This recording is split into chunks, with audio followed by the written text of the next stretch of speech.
Good morning. If I could ask all of you to remain standing for the national anthem.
You may be seated.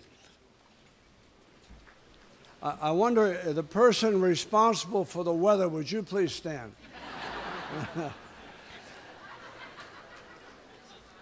Before we get underway, and at the outset of this commencement, I would like to introduce the chairman of the Board of Trustees, member of the first graduating class of this law school, Doug Wood.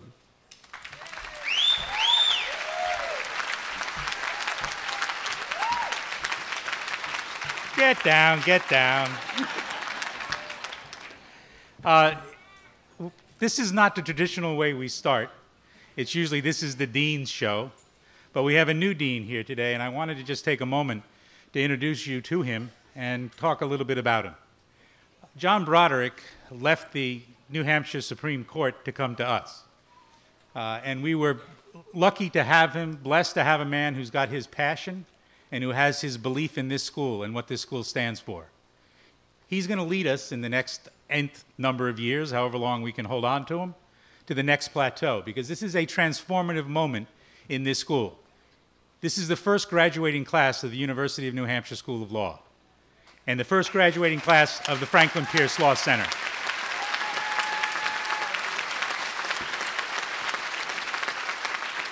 So when we cross the Pierce Bridge, one of my classmates says, are we going to have to change the name of the bridge now? Is it going to be the New Hampshire Bridge?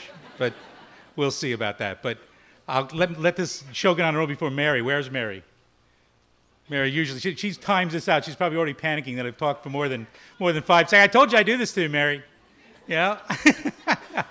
But seriously, John Broderick is a visionary. He's got a passion for this school.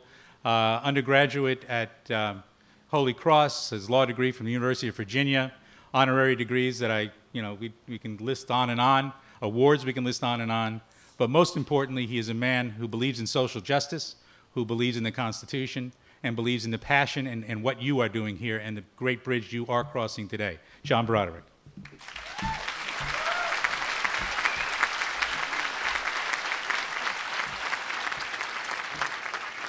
Thank you very much. I've had a number of positions in my life. My wife says I have trouble holding a job. I hope I hold on to this job. Let me welcome all of you here today, your families, the graduates, obviously, the original graduates of this school. It's an honor to have you here, and all the special guests that are with us today. I also, and we'll introduce them, but I want to welcome and acknowledge those who are here on the stage today to get honorary degrees. We're delighted and privileged to have you. I want to acknowledge John Hudson, who was the dean of the school for a decade, and without whose leadership and vision today as UNH Law would not be possible.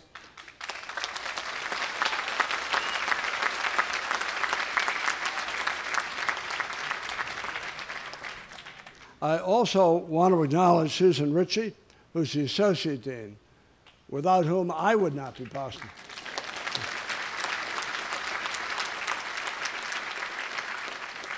Let me recognize our trustees, many of whom are with us. The soon-to-be chairman of the Board of Trustees, Kathy Green, Tom Watson, Gordon Smith, Mark Haley, New Hampshire Supreme Court Justice Carol Conboy, a graduate of this law school. Former New Hampshire First Lady Heather Merrill, also a graduate of this law school. The president of Colby College, Tom Galligan, and Tony Buxton. I also want to acknowledge and recognize, and maybe he would stand, Professor Emeritus Dick Hesse of this school.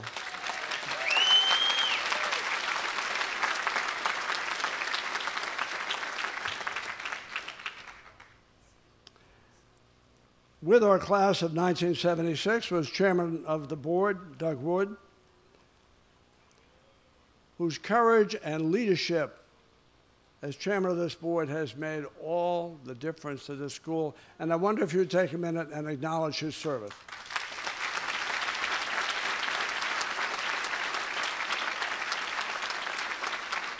I also want to acknowledge Mike Ackerman and Jim Conway, who are members of the class of 1976. As Doug Wood told you, they're celebrating their 35th anniversary on this gorgeous May Day, the only gorgeous May Day we've had, with the first class of UNH Law. They made it possible, and you are the future of this school. I want to introduce Jim Conway, who's a member of the board. He was a class historian for the class of 1976. I've edited most of his remarks,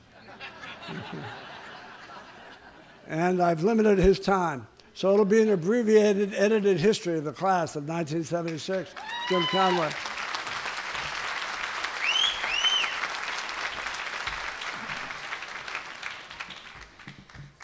We did check. The statute of limitations has run, but we still are edited. First of all, I want to congratulate the class of 2011, and this is certainly your day. But somebody needed to explain why we were here, and sort of justify why we were allowed to march in with you. And 35 years ago, in May of 1976, we were marched into, I said sashayed into, history here as the first class of 1976. There's two reasons why we were allowed to march in today, one of which was this is indeed our 35th anniversary. The second of which, and is probably more important, is without us and the other risk takers that were involved at that time, we wouldn't be here today. So it's an important reason for us as a class to gather. In 1973, Bob Rhines, Bob Viles opened this law school. And they billed the first brochure that announced this happening as an experiment in legal education. And we became the lab rats. And we had various pokers and prodders, some of whom are with us today. Dick Hesse was just mentioned, Tom Field, Joe Dickinson, Don Simpson, the late Don Simpson, the late Dane Buck, and Hugh Gibbons were some of our first professors who allowed us to work with them and to create basically a brand new law school. And that's what we have here today, and we're very proud to have been part of that. The laboratory was a rather unimpressive looking building. If you haven't ever seen it, you'd probably pass it as you drove on Mountain Road up in East Concord. Indeed, not more than half dozen people drove by it while looking for it, and when they were first coming to arrive at their first day of law school. It was a pink building. It had been a Pierce College for Women. Had a sign that was sort of laying on the ground that said something like that. Prior to that, it had been the Vermont-New Hampshire Bull Breeding Association. True, complete with stalls and a silo. A lot of people thought that was an excellent place for a law school. But it actually became much more than just a building. It became our community center. And there we shared with the grazing cows and the resident flies, surrounded by very fertile soil, which people planted some nice vegetable gardens on. And we made it into our law school. And we attended law school meetings. which we were collectives, very interesting times. We heard the latest from the Academy of Applied Science about the search for the Loch Ness Monster. That was a very important event going on in these days. We laughed, and we worked, and we partied, and we graduated. And without this building, and without the community we were able to form there, I'm not sure if this law school would look today like it does today. Classic 1976, it's now summer, graduated, have a piece of paper that says, I'm a law graduate. Ladies tell me, gee, I got to take a bar review. All right, so we're going to take a bar exam, 6 of us in Newark, New Jersey, lovely this time of year, gathered at the Robert Treat Hotel, and we sat in the back as we tended to do anyway, and we were a little concerned about what this piece of paper really meant, because frankly, we didn't have second and third year people ahead of us to talk to while we were students. We were just sort of in our own little world, and we hoped, and we'd been told that everything was going to be fine. So we gathered, and gee, one fellow was sat back near us, and he looked very calm and very cool, and he sat there every day and read the newspaper. So I figured, well, we should ask somebody that maybe looked like knew what he was doing, why he was able to look so cool and collected under these rather difficult circumstances. He said, well, all you got to do is put the time in and put the work in, and you do that, you'll be successful. I said, geez. I said, how do you really know that? He says, oh, I've done it twice before. And I think,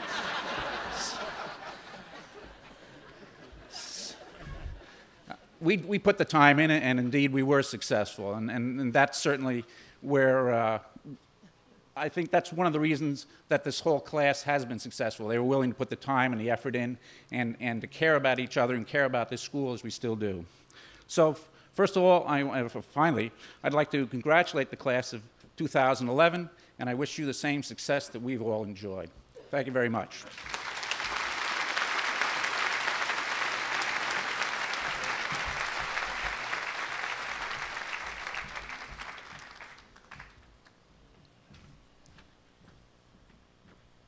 Before I introduce our faculty speaker today, I want to do something that usually is left to the end, and I want to make sure I don't do that. All of us had an easy job today. We came in here, we sat down, everything was ready, everything looks great, and none of us did it. And Mary Sheffer, who's here somewhere, who's at the law school, who hasn't slept in 2 weeks, made this run smoothly, and all the staff at the law school, whether they did this or just made the school run as it has. Would you join me in thanking them?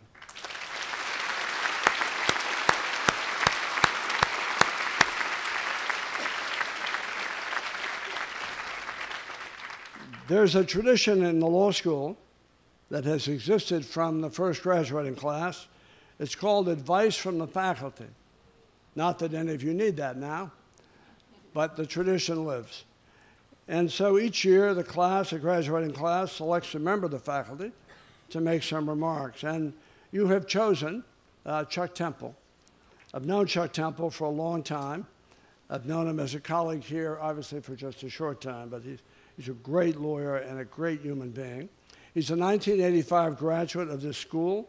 He heads the criminal practice clinic, teaches criminal law, fundamentals of lawyering, and criminal procedure. And before he joined the faculty at the law school, he had a very successful private practice in Concord. He was truly a community lawyer in every sense, and I feel particularly fond of him because his father was one of the great Superior Court judges in New Hampshire, before whom I had the privilege to practice. And so I look forward to his advice, so I'll call Chuck Temple to speak.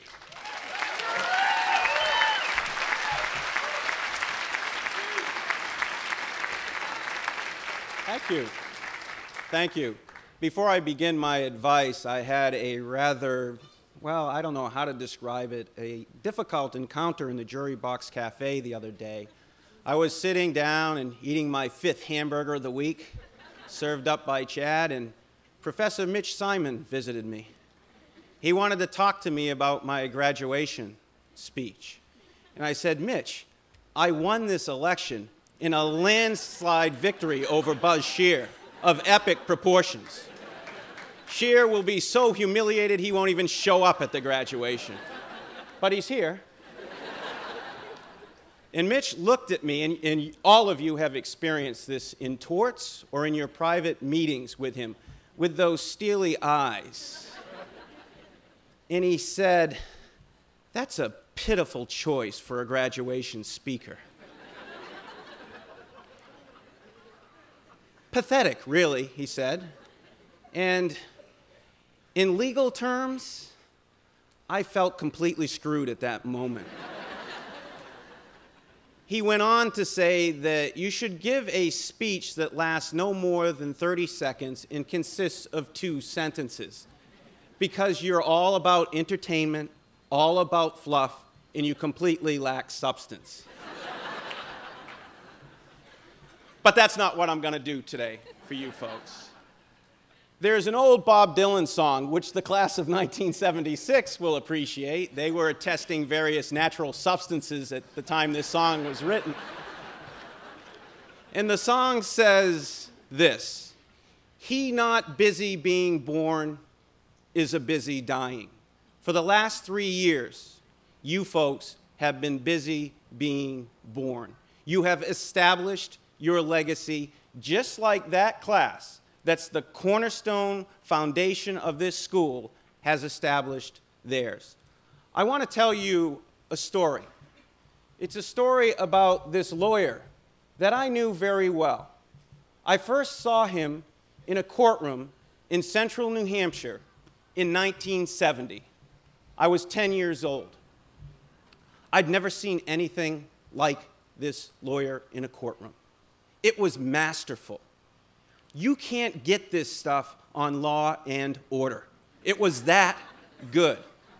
But what really impressed me about this lawyer is there was a complete love, admiration, and respect of this man by everyone in the courtroom. And he gave it back. And that's what a lawyer is all about. He then became a judge and left a lasting legacy, like each one of you will leave. I can't describe it, but let me allow a few other people to describe it for you. This is what his next-door neighbor said about the person I'll call the judge. She said, "The judge has always been my daughter's surrogate grandfather and my father in my parents' absence." This is what a juror said who sat on one of the judge's juries. "An example of loving kindness and genuine respect for all those before him, no matter what their situation. He was a fine and rare gentleman." And then many of you who have had Barbara Keshen for your trial ad teacher will understand the depth of this comment about the judge. This is how she described the judge. "He was full of humor and grace. His very presence brought comfort to the weary." So why am I talking about this guy? He's not even at your graduation. I'll tell you why I'm talking about him. Because as I look out at these faces, I see the judge in each and every one of you. I have worked with you. I have seen your grace. I have seen your loving kindness extended to others who are far less fortunate than you. I have seen your passion, and oh, I have seen your humor in the face of just suffering, tragedy. You could laugh with me. You could laugh with our clients. You could laugh with your colleagues and your classmates. I've seen your compassion, people. It's just like the judges. Your very presence, class of 2011, has brought comfort to the weary all over this world, not just in this little corner of the world called Concord. And I see your integrity I see your dignity. I see your respect for the law, but more than anything else, I see your respect for people. The other day, I received a call in the clinic. It was from an obviously disappointed client because she learned that her student attorney was graduating, and she was left with me. And here's what she said about this student attorney, and I think it applies to all of you, quite frankly. She said, "She's the only person in my life who really cares for me." And she said, on her way out, tell her that she's a great lawyer. I see your impact from the White Mountains of New Hampshire to the plains of Africa to the Great Wall of China, people. You're all over the world, this class of yours. There's no class like this anywhere at any law school in the United States of America. The judge, if he saw you today, he'd give you a warm embrace, and he'd look you in the eye, and he'd say, "Welcome to this very noble profession." I couldn't figure out how to end this speech. So I asked Dean Hudson, or whatever he's called now, the grand philosopher of something. So I asked Dean Hudson, and he said, "You got to look him in the eye and say, 'Fair winds and following seas.'"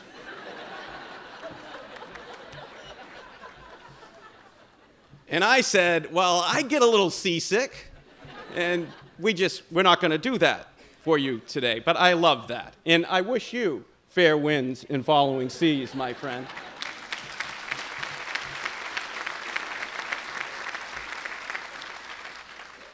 I ask you in conclusion to leave your legacy on this world, to leave your legacy of humor, to leave your legacy of dignity, of integrity, of grace, of humility, just like the judge did. I said these words in my last graduation speech, so I wasn't going to say them today. But these words are heartfelt.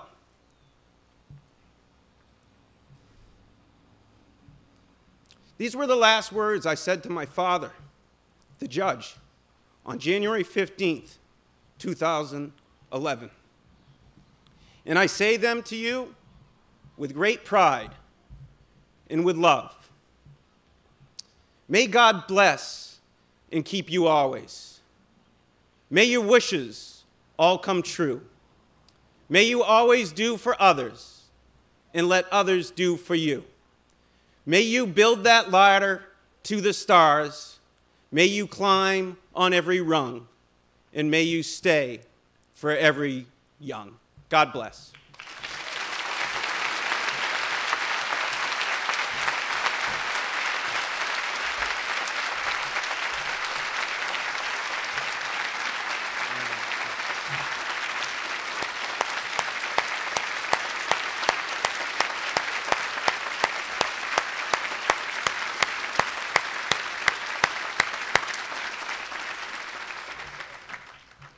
Chuck, thank you very much for that advice. I have some advice too. It's not nearly that powerful. But I tried cases for a long time in my life. And as a young lawyer, I went to hear one of the best trial lawyers in New Hampshire.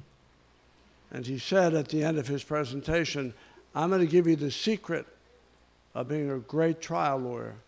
And I couldn't wait. And he smiled and he said, "Sincerity." I said, "Of course, of course." And then he smiled and he said, "Once you learn to fake that, you're going to be fine."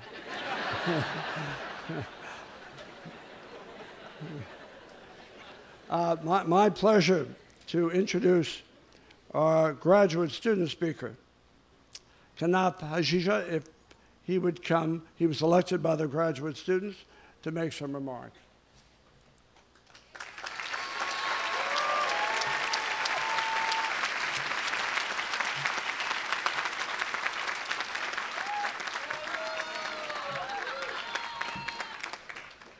They certainly didn't give you a good seat. It could have been nicer to you.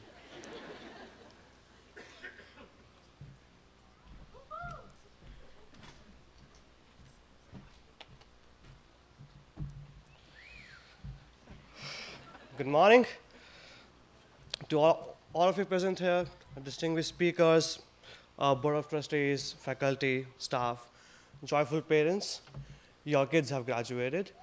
And the class of 2011, for their completing the endless, seamless, limitless, but nevertheless legal education. Congrats, all of you. So today I was chosen here to represent the international class of LLMs and MIP. And today is the best day to do it because today is the World Day for Cultural Diversity. And I see that in this school every time, every single time. You see these flags out here, that's cultural diversity. And so what have we done in this 1 year in this law school? We had sushi, curry, burritos, hot pot, pasta, and barbecue. Yes. And if not food, we learn new words. Salut, Nastravia, Prost, Gombay, which all translate to English word cheers. We also prepared a checklist for the incoming students who are international students. So I would read that for you. First, buy a lot of coffee, because if you don't, you are toast. If you have a girlfriend, warn her that you are busy. And the list goes on, but I won't waste my time on that. I heard from some international students who wished that they would not have to cook their dishes and wash their clothes like they do back home. And others dreamt of having a massage chair or a sauna bath in the library. We can have that, though. And sometimes, that's my personal experience, sometimes I felt very restricted to stay in the United States because when I went to the supermarket, I can't bargain. And I'm an Indian, I need some discounts. I can do that. So, anyways, and I realized this thing in December. Whoever claimed that global warming is a big issue, please come to New Hampshire in December and say that. We come from a hot place. We can't live here. So much snow. But yeah, we managed it and we loved it because of the international class and the JDs. I love them a lot. We had a lot of parties, a lot of fun, and it was good. But jokes apart, I want to leave you with one word today that I learned in the school. The school did not teach us the black letter rule. This school taught us the foundational basics from where we can start building our own tangents. And the word is tangents. It's about tangential learning. I will give you some examples of the global innovations which talk about tangential learning. Way back, I don't know which date, maybe BC's, the world was stuck with a number system from 1 to 9, and they could move forward. What's after 9? And an Indian came in and said, let's have 0. And then they said 1 and 0, and they go with 10 and 11 and so forward. So no one could imagine to go back from 1 to 9 to a 0 number to move forward. And that's called tangential learning. Now, we are in US, so I need to give you a US example also. There is this round wheel, which was one of the first inventions in the world, a round wheel. It's very smooth, you can ride your cars with that. But there was an American automobile inventor in the late 18th century, and he said, why not have square wheels? And people were like, what? Square wheels? How will they run? And that guy said, you know what? I will make that run. And when he tried experimenting it, he figured out that the car is having a lot of shocks. And that was the time, the invention of shock absorbers.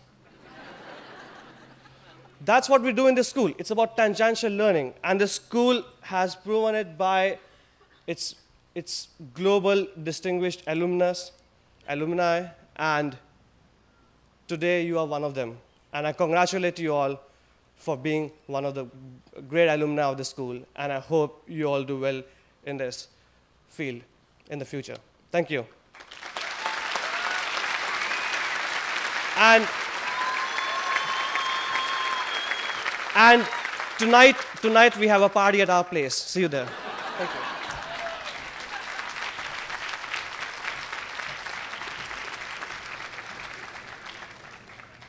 The second student speaker this morning is with the graduating class of JDs.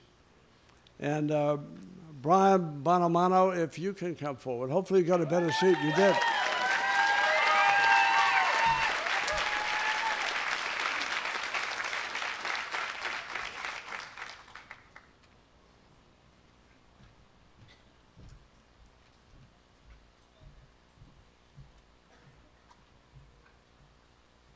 Thank you, Dean Broderick, for that impeccable pronunciation of my last name. I am so happy to be standing here today in front of all my friends for this moment. We have all shared the burdens of law school together, and the bonds of camaraderie are best forged in challenging and oftentimes adverse situations. And I think it can be fair to say that this has been a difficult ride. And through our mutual struggle together, I have come to understand and appreciate the incredible amount of talent, wit, and determination that courses through this class. During the same moments, law school is scaring you to death over grades, classes, professors, projects, and overall high expectations. It is also enveloping you in an atmosphere, a collegial atmosphere of friendship and good humor. Now, typically, I am not one who's really big on ceremony or audacious celebration, but it is important for us not to forget why it is that we have these ceremonies. This is our pause in the interminable journey towards the future. This is our moment to stop and to reflect on our success, because it is at these short junctures in our fast-paced lives that we are afforded the precious opportunity to examine who we are and how it is that we have changed from that last moment, that last juncture, that last pause in our lives when we decided we wanted to go to law school. I remember that moment for me, and I thought about that moment as I was preparing this speech. I examined whether or not I am the same person who chose to go to law school 4 years ago. And it is not without regret that I remember many of the reasons, some of the reasons, why I wanted to go so badly, why I wanted to be a lawyer. I liked the idea of having Esquire at the end of my name. I liked the idea of having intellectual and verbal duels, fighting for dominance and prestige in a profession held in almost universal esteem. I liked the idea of swimming with the big fishes, smoke-filled rooms, and people patting me on the back saying, "Hey, when are you going to run for office?" Receiving recognition for my talent and ambition, and having avenues to success and power being opened for me. So I stand here today, obviously, a bit humbled. The reality is that the most important thing I've learned about law school is that it is the opposite of all those things. It is the opposite of all my vain fantasies, and it is that law school is not about the lawyer. The law is not about the lawyer. We were taught that lesson when we were charged with writing realistic memoranda that could be used in real client settings for the client's benefit and legal skills, which the JD students will remember, and some of the graduate students, I think, where suddenly we were thrust into this world where we were forced not to demonstrate that we were smartest or deserved the best grade, but that we could write a memo that would help a client the most. And if that sounds minor to you, you weren't there. Because if you were there, you would know exactly how serious students took those short little memos. I had never seen so many panicked and terrified students in my life. We were so stressed about those little memos that we no longer even needed to verbalize our anxieties to communicate them. You just needed to look up and say memo. People would understand immediately what you were going through. However, all that stress, effort, and suffering, the blood, the sweat, and the tears that went into those short but seemingly high-stakes memos will pay dividends to our future clients far, far into the future. But the fact that these little legal memorandums provoked as much stress as a high-stakes multiple-choice exam with essays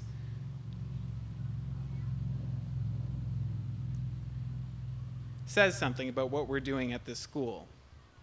Over and over again, we were taught, this school has led the way in teaching not simply the law, not simply high-minded legal theory, but the practice of law. And the practice of law is not about lawyers, it's not about law schools, and it's not about judges or courts. It's not about being the smartest guy in the room or being the most articulate. It's about the clients that we'll be responsible for serving.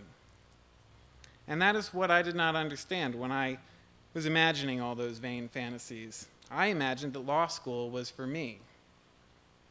What the UNH School of Law has taught me is that lawyers are not a special intellectual elite, far from the burdens of ordinary people.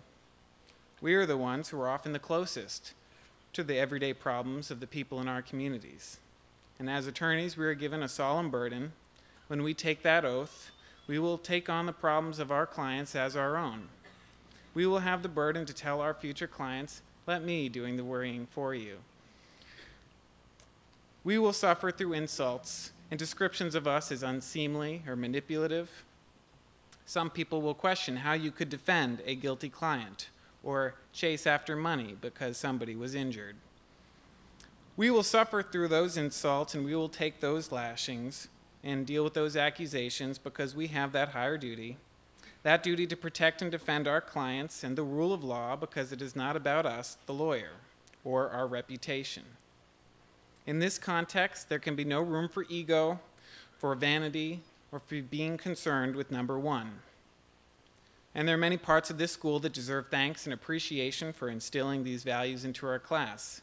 The entire work of the Legal Skills Department, the incredible work of the professors of the Fundamentals of Law Practice program, the externship program, which has given more students than ever an opportunity to sink or swim in the real world, and the clinical programs with its unparalleled access to both on-the-ground practice-based learning and access to some of the greatest law school professors. And the, Thank you for saying that. yes. And the Daniel Webster Scholar Program, which serves as a model for hands-on, client-ready education. So, as I stand here today, I don't feel anything like I thought I would. I do not feel that my mission is accomplished or that I have finally made it. I sense the tremendous responsibility that lies before me to take responsibility for my future clients and to not let them down, which is the reason why we have these ceremonies. Sensing our impending responsibility is our reason to stop and take a pause. So feel good right now. Appreciate this moment and appreciate the fact that you have made it this far. Think about all those things you did to make this possible and give yourself credit for doing it. Feel proud and be excited. Do all of this during this small moment, during this small ceremony, because once it's over, it's not going to be about you anymore.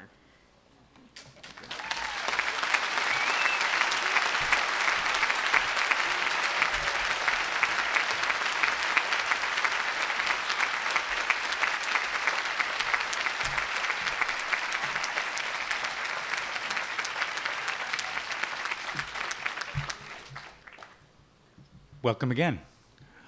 It's my honor today to award an honorary degree to someone who I consider my friend, my mentor, and a true visionary that I've had the privilege to work with for the last 10 years. In 1999, this school was in a very dark place. We had lost 2 deans to tragedy in a little over a year, and we needed to find somebody to right that ship and to bring us to the next decade of success that we so desperately needed. John Hudson at the time was the Judge Advocate General of the United States Navy. And just as we were lucky to get our current dean because he stepped down and retired, John Hudson was stepping down and retiring from the Navy, and he needed a day job. So he looked in the newspaper, he saw our ad, and he applied. And I met him in a motel, or a hotel rather, down there in Newark, New Jersey, and immediately knew that this was the man we needed and the man we wanted to take us through the next decade. And in those 10 years that he was the dean of this school, he took us to a new plateau, to a heights that we'd never been before. It's through his leadership that the buildings look the way they do and have expanded so substantially. Particularly, he was a leader in getting the zoning laws done so we could have parking and could have one-way streets. That's probably his biggest accomplishment, but he's not going to admit that. Under his leadership, we adopted the Daniel Webster Scholarship Program, a unique and singular program in the United States that is the envy of judges and legislatures and schools across the nation. Under his leadership, we established the Tech Transfer Institute. The Tech Transfer Institute under Stanley Kowalski is saving people's lives throughout the world by getting them the drugs they need in impoverished countries, the food they need in impoverished countries. This school is saving people's lives because John Hudson saw that vision and supported that for us. So it is my great honor to give the first degree from the University of New Hampshire School of Law to John D. Hudson.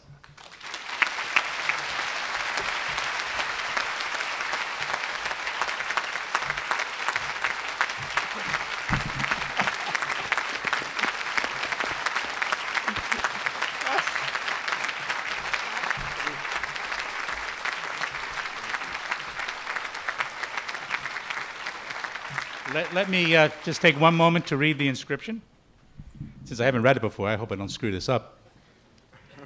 University of New Hampshire School of Law, upon the recommendation of the Board of Trustees, hereby confers on John T. Hudson, in recognition of his many accomplishments, including his service as the Rear Admiral in the United States Navy, his tireless and transformative leadership of this school as the Dean and President, and his intelligence and integrity in speaking out with passionate eloquence on human rights when it could have been far easier to remain silent.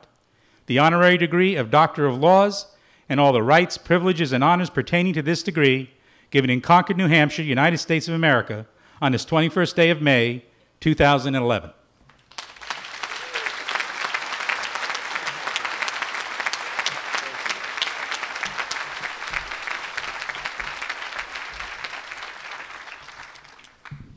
Thank you. Thank you all. I have a confession to make. When I saw my name in the program under honorary degree, I assumed it was because I was awarding one, and which I guess is some indication of how closely I read things. I'm totally surprised. I'm humbled. I'm honored. I can't tell you how much this means to me, although some of you probably have a sense of what it means.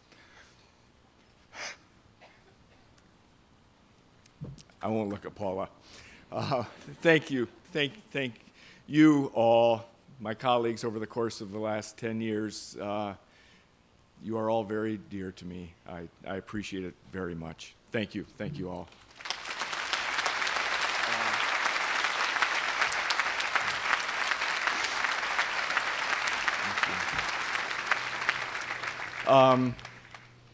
And now I guess it comes, this is really remarkable. When Kathy Green said, well, let's keep the honorary degree a surprise from Doug, I said, you can't keep it a surprise. That wouldn't be fair. We don't want to make the honorary degree a surprise.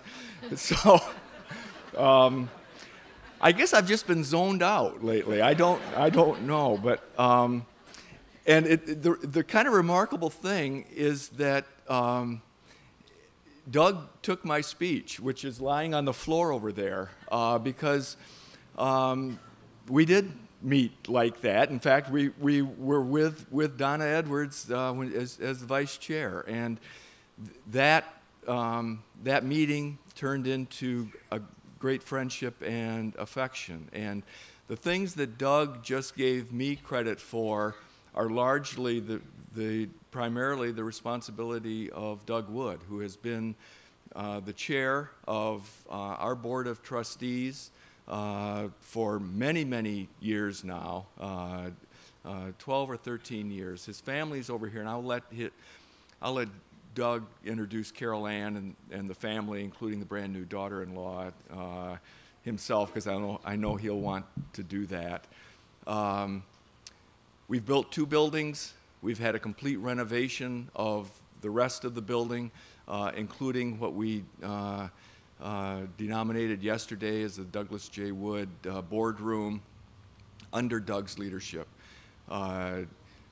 Those degrees, we tripled that he mentioned that we tripled the endowment under Doug's leadership, which under the austere economy that we've had, particularly the last few years, tripling an endowment is quite a remarkable feat. But Doug was able to do that, along with the help of the Board of Trustees and all the people that are sitting over here, the faculty and the staff. Doug Wood is a remarkable person. He is our most generous benefactor by at least one order of magnitude. But what Doug has given to this school, like a good parent, can't be counted just in dollars and cents, great though they have been. What Doug Wood has given to this school is his time, his energy, his devotion, his wisdom, and yes, indeed, his love. He has spent countless hours in this place, loving this school, these students, our mission, what it is this school is all about. The greatest tribute, his greatest accomplishment, is the University of New Hampshire School of Law. Doug had the vision for that, had the courage to push it, and when it started to come off the rails, Doug Wood grabbed it by the throat, he wrestled it to the ground, and he fought it to completion. And that accomplishment will inure to the benefit of this institution forever. For as long as it exists, we will be a better place for being the University of New Hampshire School of Law. And it was Doug Wood that was able to do that. And it would not have happened. It would not have happened without his personal involvement. I'm not sure that all of you understand, some of us do understand, what Doug Wood has meant to this school and to all of your careers. What Chuck talked about, what these wonderful student speakers talked about, is Doug Wood's doing. And so it gives me great honor and pleasure to return the favor and to award the second degree from the University of New Hampshire School of Law to Douglas J. Wood, our chair. This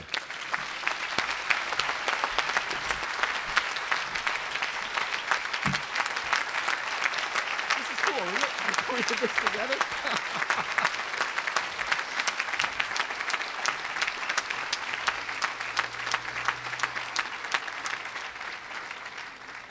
University of New Hampshire School of Law, upon the recommendation of the Board of Trustees, hereby confers upon Douglas J. Wood, in recognition of his support and commitment to his alma mater, both through his personal philanthropy and his steadfast, thoughtful, and inspiring leadership of the Board of Trustees in challenging times, and his vision to effect a transformative affiliation between this law school and the University of New Hampshire, the honorary degree of Doctor of Laws, with all the rights, privileges, and honors pertaining to this degree.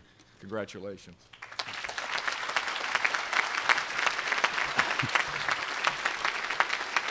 I also didn't read the program until I got here. So there was a great conspiracy of the Board of Trustees and my colleagues to not let us, John or me, know about this. So I kept my secret with respect to John, and John kept his secret with respect to me.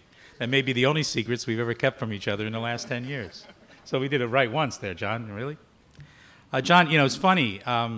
Since this was going to be my last graduation as chair of the board, I told my wife, Carol Ann, that, you know, for once I'm going to have my entire family come up here and see what the hell I do every year in May, so they could see this place and see the pride that we all have in having built this. I did not know that they would be able to hear that.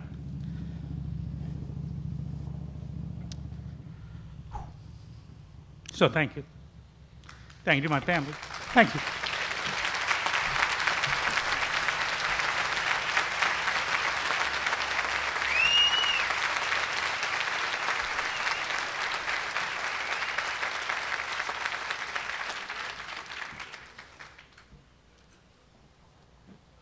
Congratulations to both of you. It's a pretty high bar.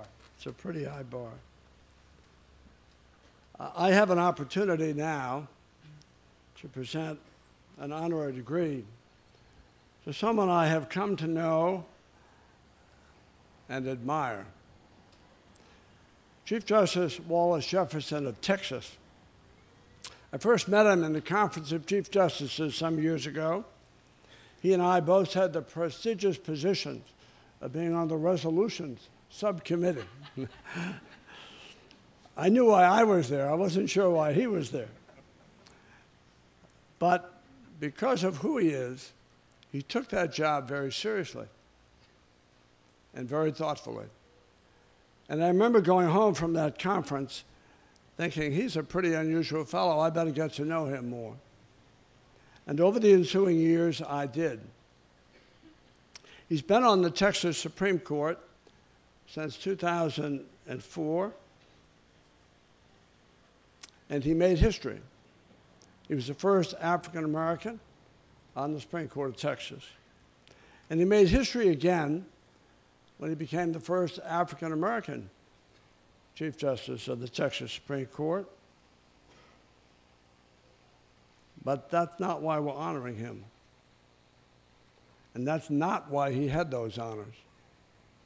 He had those honors because of his character, his intelligence, and his personal story, which is amazingly triumphant. And having been in that conference for almost 7 years, every year they elected a president. I was hoping someone would put my name in nomination. It never happened. And it would have been tasteless to nominate myself, although I did on 3 occasions. But Wallace Jefferson was nominated by all the sitting Chief Justices in the United States to be their face and their voice and their presence all across the United States. It's a position he currently holds as he sits with us in Concord today. I told him this morning the best job in the world is not being the president of the Conference of Chiefs. It's being the former president of the Conference of Chief Justices. But I would like Wallace Jefferson to come forward if he would.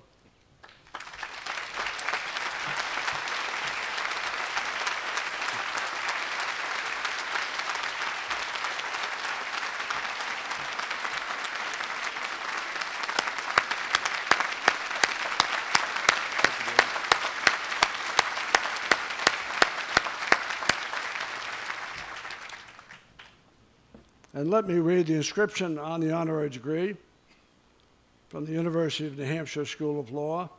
Upon the recommendation of the Board of Trustees, hereby confers on Wallace Jefferson, in recognition of his exemplary service as Chief Justice to the citizens of Texas, his unwavering commitment to ensuring equal, affordable justice and accessible courts for all Americans, and his acclaimed and distinguished service as President of the Conference of Chief Justices, where he has earned the respect, affection, and admiration of his fellow Chief Justices throughout the United States. The honorary degree of Doctor of Laws and all rights, privileges, and honors pertaining to this degree, given at Concord, New Hampshire, United States of America, on the 21st day of May, 2011. It's my honor.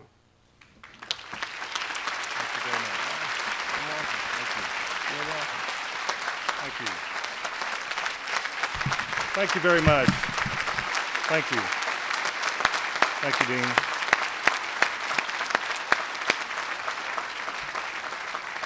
I am so happy that I didn't have to take any exams to receive this award, so I want to thank you for that. But but I have been a student of this man here, of this dean.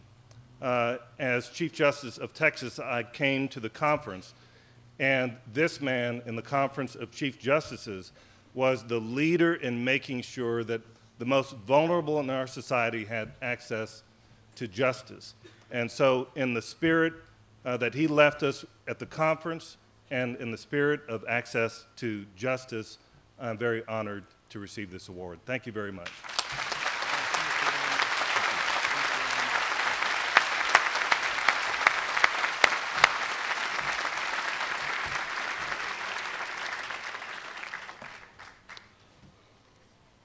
I am very honored to present the next honorary degree, and I'd like to tell you a very brief story that Professor Tribe knows. Of all the folks in American legal education in the last century, in the last 100 years, Lawrence Tribe has been among the very top rung. When he was 35 years old, he was selected by Time magazine as one of the top 10 law professors in America. And that was just the beginning of his career. He's left an imprint on scholarship and law that few will ever leave. He's mattered to American jurisprudence.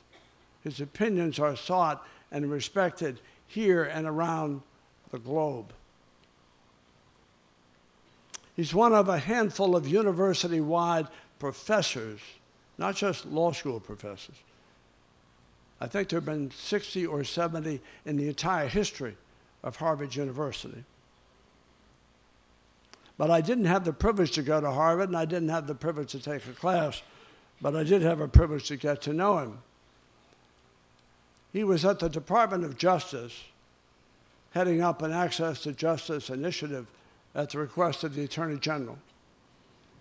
And because that issue resonates here and around the country, I asked if I could come down and see him, thinking they would say, "Thank you for asking, I don't think so." But I did go down, and I did meet with him. And I was prepared to be impressed, but not as impressed as I was. And we had talked for a short time, and I was calling him Professor Tribe, and he said, "Call me Larry." And I said, "Oh, no, my mother would never let me do that. She'd say, 'You're Professor Tribe.'" He said, "No, call me Larry." He inspired people like me and judges and lawyers around the United States and the Chief Justices because his voice is so respected. And we invited him to come to the Conference of Chief Justices in Colorado last year. And I politely suggested to him before he came that not everyone was like Wallace Jefferson. They're all good people, but that might not be their issue. And so I politely suggested that he might want to challenge the chiefs. Because if anyone in America could do that without offending them, Lawrence Tribe could do it. And I wasn't sure that he would do it because he's a gentleman and he was an invited guest. But he came to Vail, Colorado, and he spoke candidly, honestly, directly about access issues. And when he finished, every Chief Justice in the United States was on their feet, applauding him. And I was thinking how proud I was to know him. And then when I applied for this job, I asked him if he would recommend me.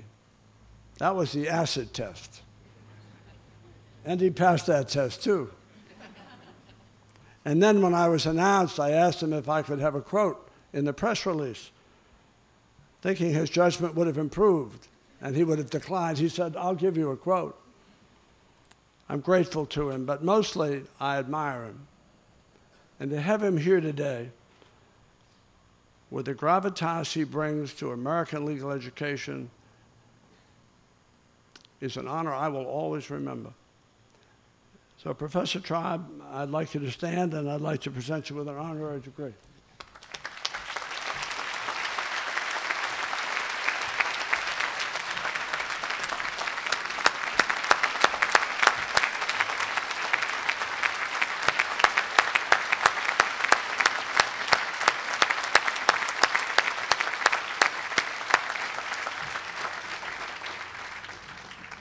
The University of New Hampshire School of Law, upon the recommendation of the Board of Trustees, hereby confers on Lawrence Tribe in recognition of his distinguished career, his unparalleled impact on American law, his renowned contribution to constitutional scholarship and teaching, and most recently, for his selfless dedication as a special assistant on access to justice at the Department of Justice to ensure that America's justice system is meaningfully open to all in need. The honorary degree of Doctor of Laws and all the rights, privileges, and honors pertaining to this degree, given at Concord, New Hampshire, United States of America, on the 21st day of May, 2011. My honor, sir.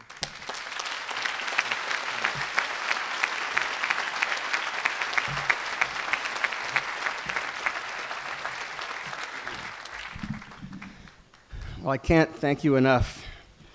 I want to say Mr. Chief Justice because I came to know John as the Chief Justice of New Hampshire and really one of the greatest Chief Justices in this country. Like Chief Justice Wallace Jefferson, I didn't have to pass any tests to get here, and like him, I didn't have to agree to give a speech. On the contrary, I was promised that I wouldn't have to speak, and I'm so eager to hear our commencement speaker today, with whom I'm honored to share a degree, that I'll say only a word or two. It is a great honor and a pleasure to be here. What I've learned both in the past and just from having visited about the University of New Hampshire Law School is something that should make all of you proud to be part of this great trajectory of law and of justice.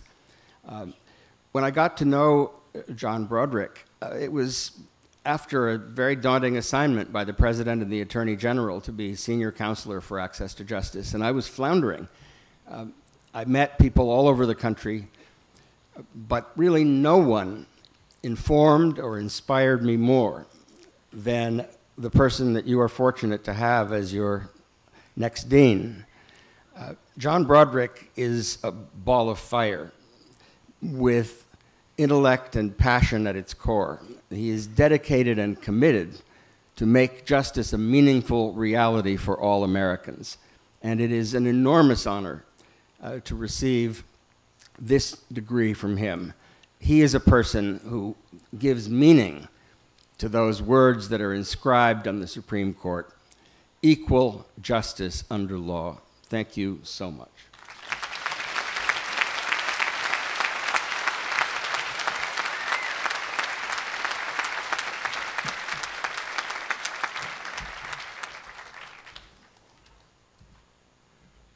You thought you were rid of me finally. We are so fortunate to have with us today as your commencement speaker and another honorary degree recipient, one of our very most distinguished alums from the then Franklin Pierce Law Center, and a member of Congress and an increasingly influential member of Congress. Donna Edwards is in her third term representing the good people of the 4th District of the state of Maryland, which is essentially Prince George's County and much of Montgomery County. I'm sure many of you, not you because you haven't had time to watch TV, but many of you have seen Congresswoman Edwards on cable and network news broadcasts. She's on with a good deal of frequency because people have come to recognize that she has so much to say, and she says it so convincingly and profoundly. I'm always proud when I see her turn on TV and there she is.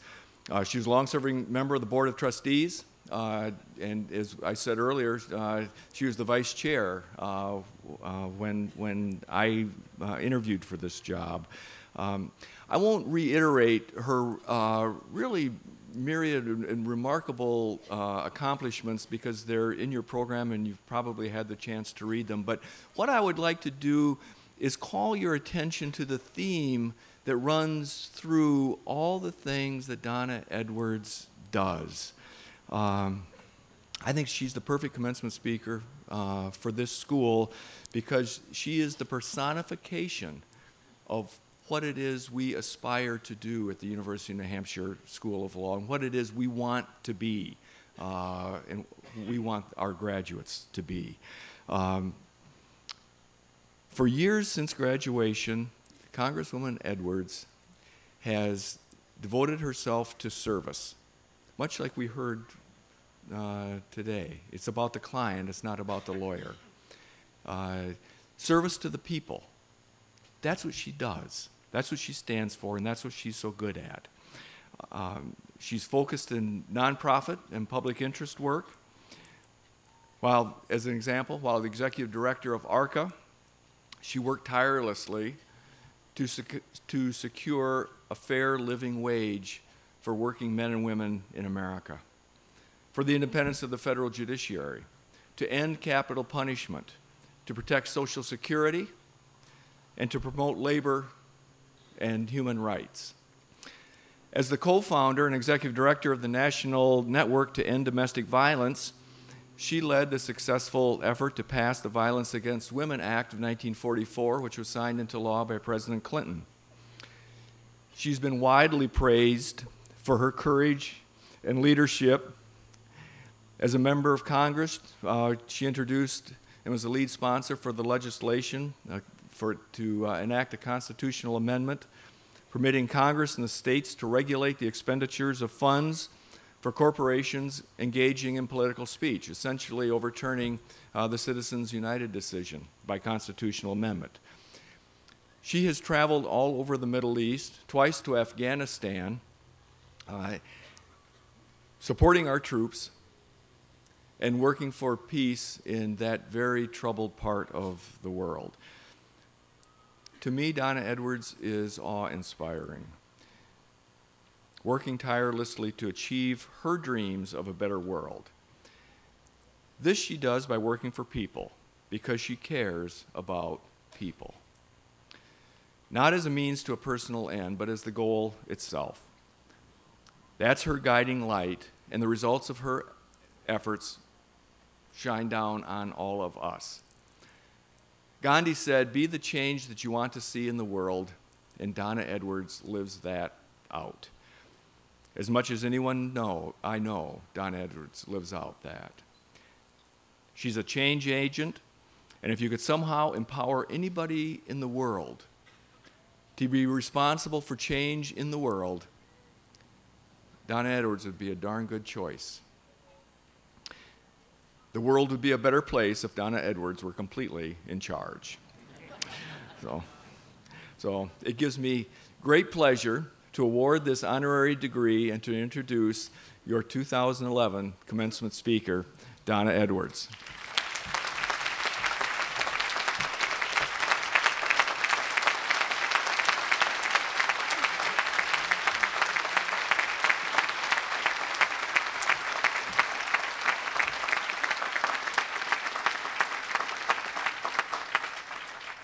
University of New Hampshire School of Law, upon the recommendation of the Board of Trustees, here confers upon Donna Edwards, in recognition of her many contributions to the people of Maryland during her ongoing service as Congresswoman, her tireless efforts to call attention to domestic violence, and her ongoing efforts to help empower the least powerful to effect and shape needed change in public policy, the honorary degree of Doctor of Law, with all the rights, honors, privileges pertaining to this degree.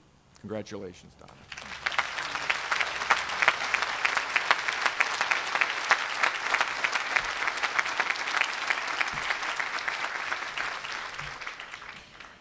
Thank you. I guess I have to say Dean Emeritus. That was really wonderful. It is really so special to be here once again. I did once sit under this tent like we're all sitting now, and it was a sunny day that we hadn't expected, quite like the one we have today.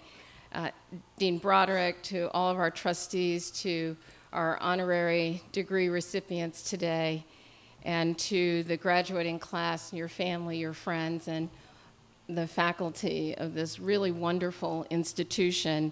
I am just so honored to be here with you and to be able to celebrate and acknowledge the accomplishments of the class of 2011 and to set you on your path. And part of the reason that I'm excited is not the least of which that I sat here with you once, and I look out and I'm so glad to be joined by my dear friend, Chief Justice Tina Netto. And Tina and I met in a classroom across the pond on our first day of law school at then Franklin Pierce Law Center. And it is a reminder to me, and I think for all of you, that there's something special about this law school, and that you're part of what's special about it, and to be joined with the class of 1976 on whose shoulders we stood. It's really an honor to be with you. I came to the law school, and a lot of people ask me, coming from the Washington, D.C. metropolitan area, where there are just a couple of fine law schools there, why did you come to New Hampshire? And so I've had to ponder that question. Now, I also know that as a member of Congress, who's better known for being a little bit serious and thoughtful, that I'm aware of the pressure today to be pithy and wise and brief, but I want you to hold your powder on the pithy and wise part. For a number of weeks, I've been really mulling over what to say. I remember when I sat where you're seated, my son was back over here, and he was 9 months old at the time. He was born just at the beginning of my third year of law school, and so I measure his progress in the same way that I measure the progress here at the law school. And so it brings back a lot of memories. But I think of you as the class of 2011, and you really are our bridge builders. You have the unique responsibility of being able to carry those of us who graduated the beloved Franks to the Law Center to Pierce Law to the new and promising and strategic alliance with the University of New Hampshire. So you're our bridge builders, and we're going to value that of you. You'll help those of us who came before you to become a part of this really transitioned institution. And it's as though class of 1976, we sort of started out as the infants, and then maybe we were the toddlers, and you, class of 2011, have the opportunity to be the matured institution for all of us to be a part of. And so I want to thank you, not just for what you have done, but for what you will do. And so we're counting on you. And you'll pardon me and pardon many of us here today if on occasion we make the mistake of giving a special shout out to Franks or the Law Center or Pierce Law. But it's really fitting at the beginning of this new decade and in this century that you're going to bridge the gap that is from those years of this institution, but you're going to maintain the fine tradition of independence and entrepreneurism and critical thinking that have characterized the now University of New Hampshire Law School from its beginning.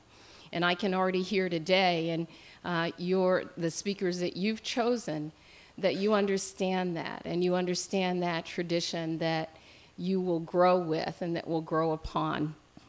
And so congratulations to you.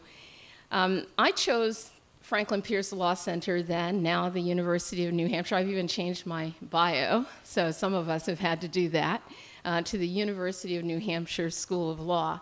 But I chose it for a number of reasons. One is because, perhaps like you, it really fit me just like a comfortable pair of shoes, both the pond and the people.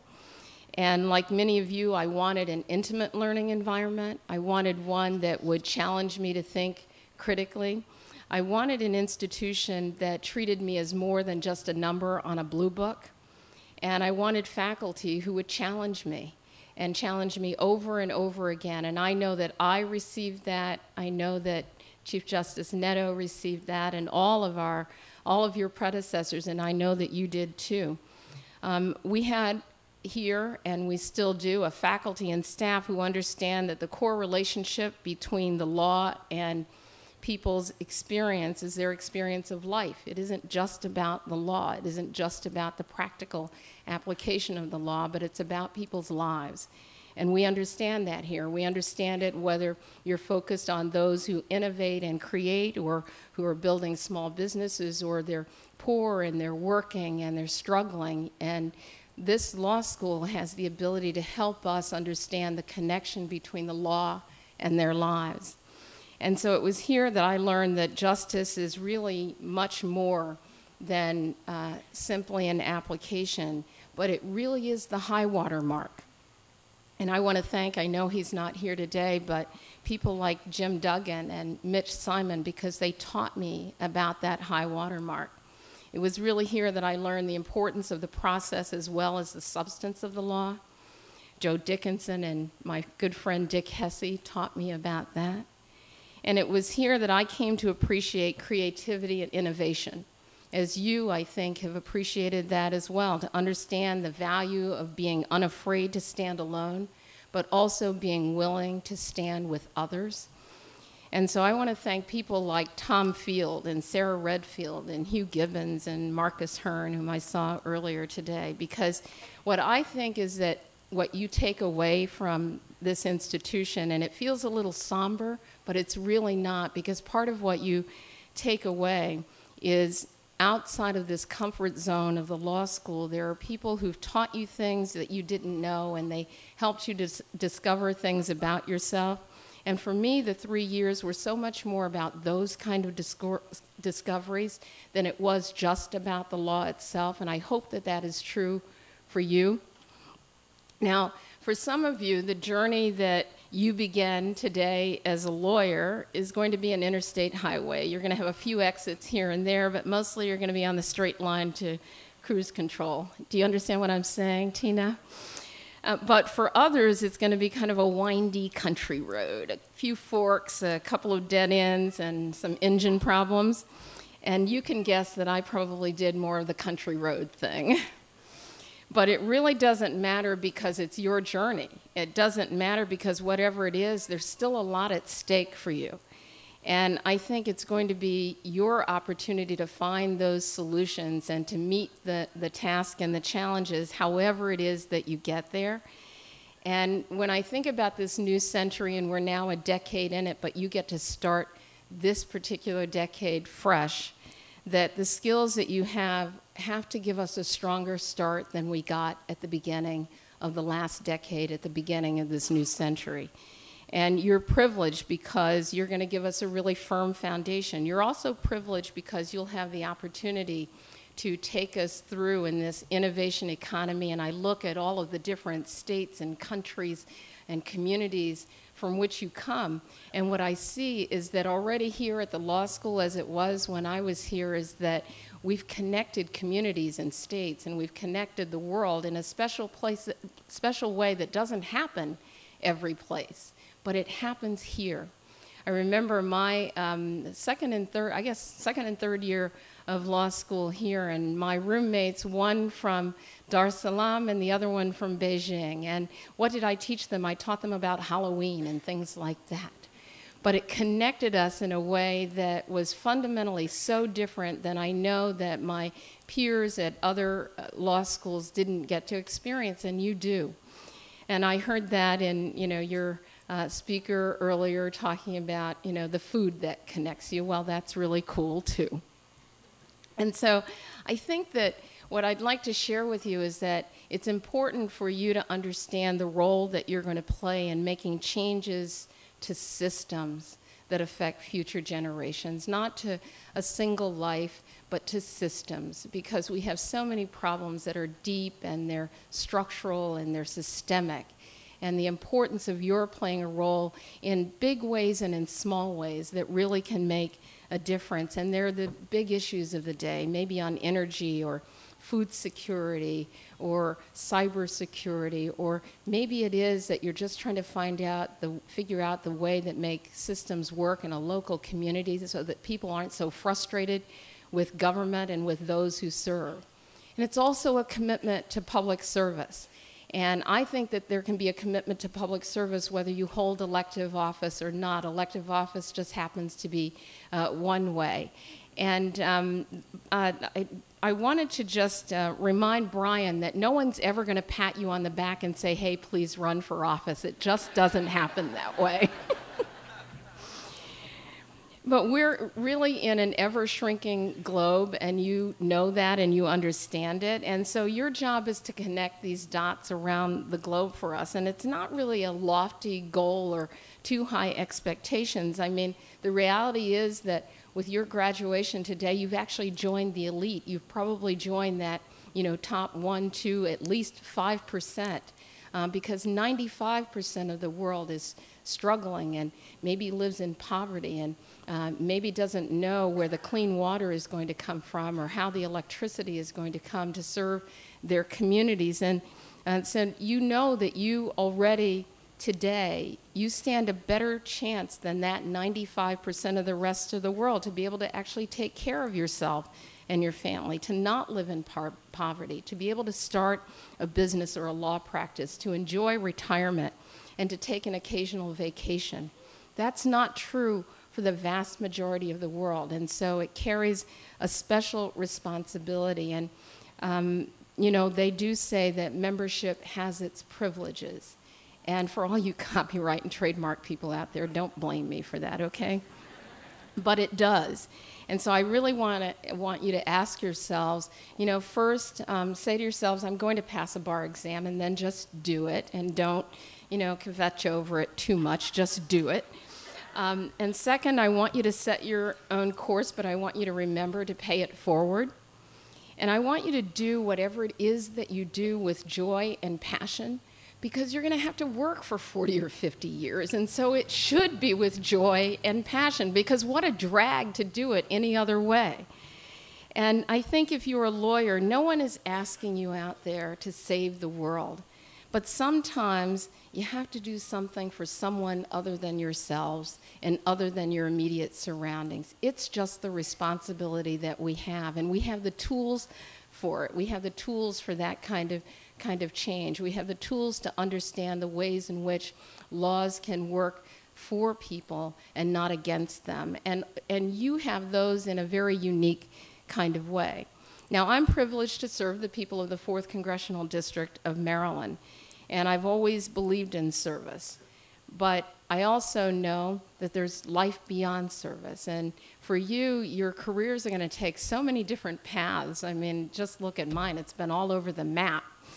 And I think that that's okay, because I think with each experience you learn something new and something special, and you grow from that. And that's part of what this law school does. It doesn't just give you stuff. It gives you the ability to just, think in a different kind of way and take on those challenges and not know what's around the corner, but be able to address it when you get around the corner, or maybe even to anticipate what's around the corner. And so if you end up hanging a shingle or running a nonprofit or taking some amazing invention from the lab to the market, I'm going to trust that you're going to do that in a way that is your mark of service. And what I know now is what we've known since 1976, and that is, this is what University of New Hampshire law schools have always done, and it's what we will continue to do. I want to just say to you very lastly that, whenever you do a commencement address, and I feel actually not served very well, because Mitch Simon did not call me in and give me any suggestions about what I should say today. But I understand that there's a rule that you have to share, some great thoughts from some people who are meaningful in your life. And so I have no quotes in front of me. But what I will share with you is that there are people like you've had in your life and you will have, who inspire you.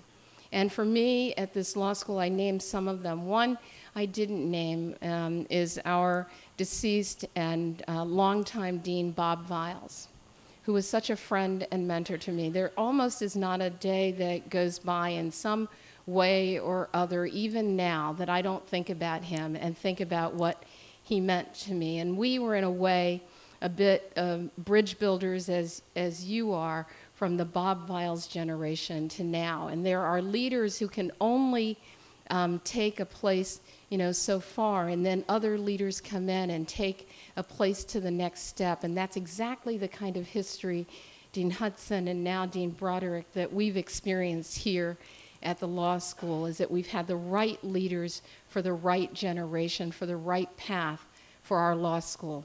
And we all love it in very different and special ways.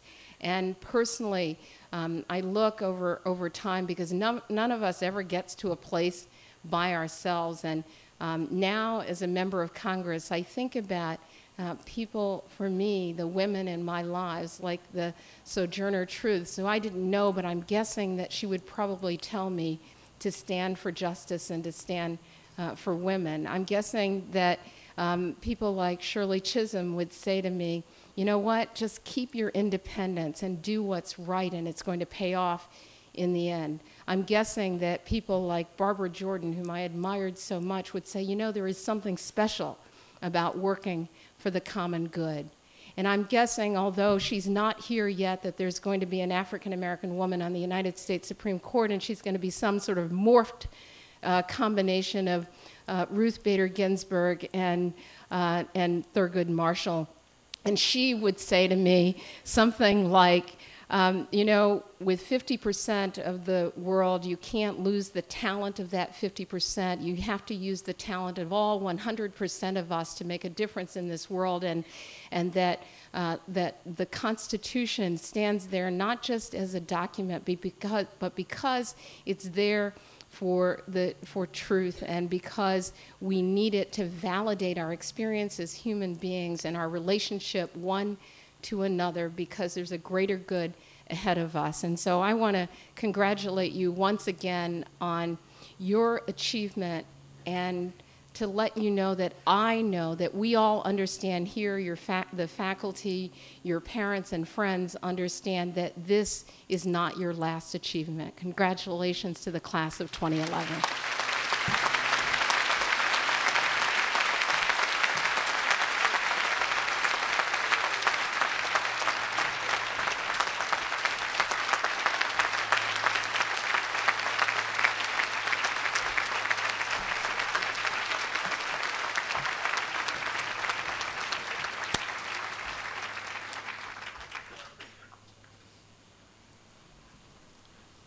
It's hard to follow that. Thank you very much for those words. You have done great honor to this law school. I heard the Congresswoman tell you about the bar. I was in San Francisco this past week, and I met with 2 graduates of the school, and they're in Panama. And I said, what's the bar exam like in Panama? And they said, we don't have one. I wished I had known that. So if you just do it but you don't, you can either take it again or move to Panama. Now is the time of the program that I think might be of interest to all of you, and that is the awarding of degrees. And so what I would like to do initially is ask Sue Ritchie to come forward. A number of people have to take their positions here, and then we'll start that process. So I'll ask Sue to come forward. John, where are you going to stand? Up front? I think you stand on the paper. Okay. Up front. Will they hear me when I read this? I don't know. That's a good question. I tell you what, let's do this. Okay? Tell me when you're ready. Okay. Dean Broderick, I have the honor to present the 36th graduating class of the University of New Hampshire School of Law for the degree of Juris Doctor.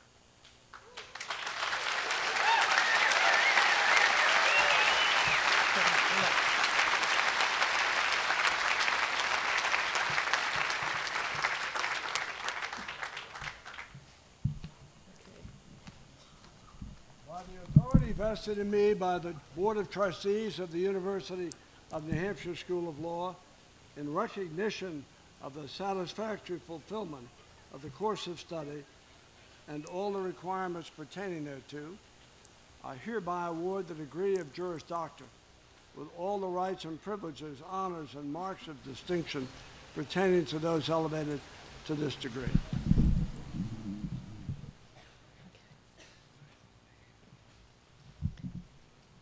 Daniel A. Abelson.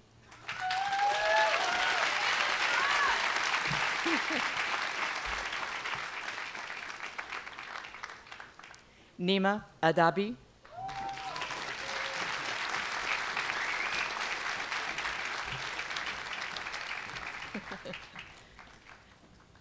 Asha Dina Alex.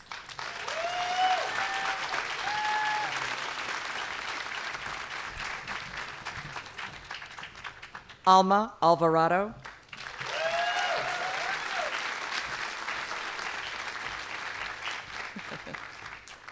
Allison M. Ambrose.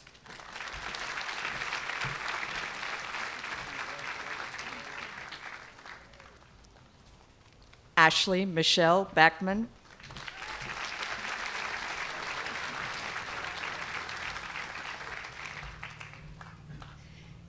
Nicholas R. Bamonte.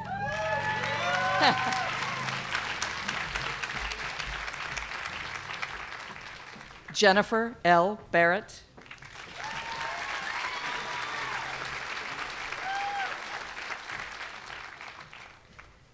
Philip J. Biner.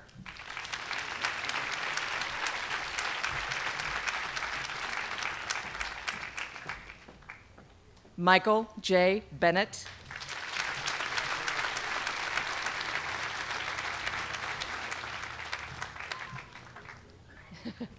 Eleanor H. Boisvert.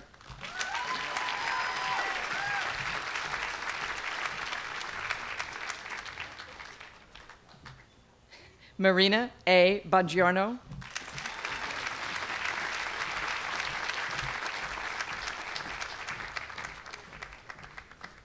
Lillian Lee Bazzoni.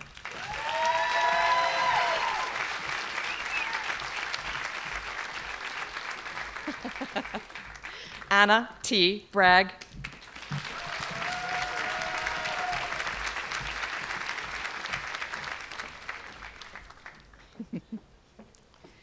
Michael S. Braun.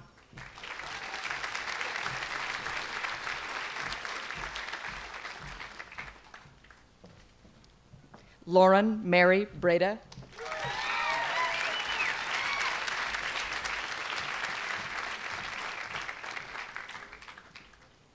Michael H. Brisson.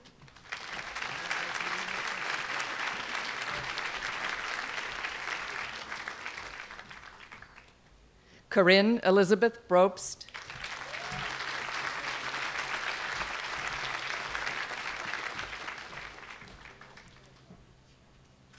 Stephen I. Brodsky.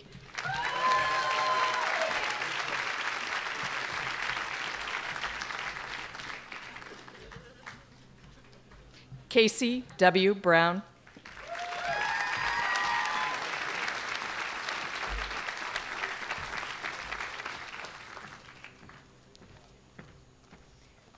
Jennifer Fadden Bryan.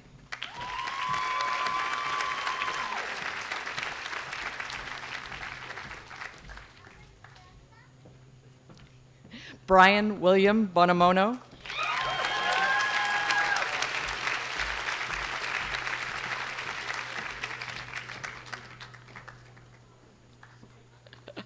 Nicholas Francis Casolaro.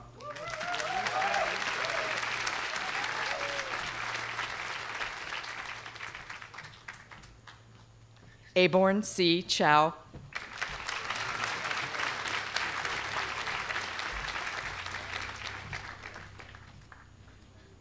Diana T. Che.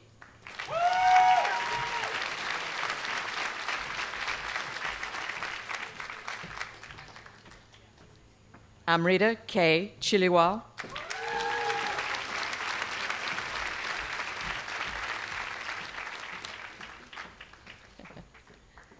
Sarah Cho.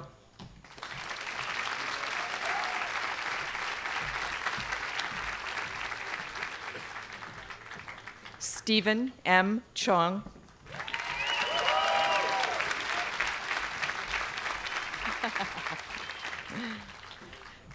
Corey Elizabeth Cook.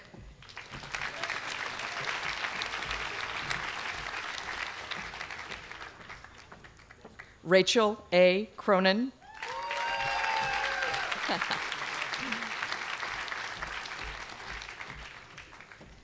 Zachary A. Cross.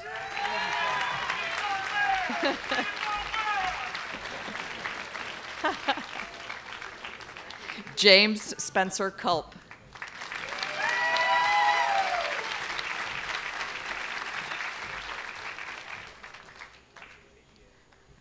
Sean L. David.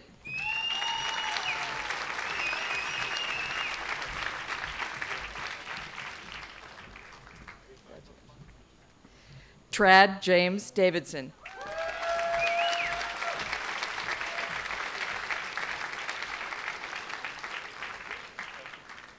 Paul K. Dieterman.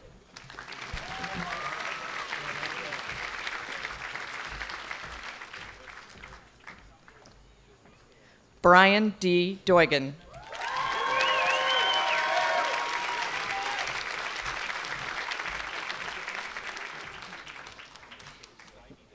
Harpreet Dosanich.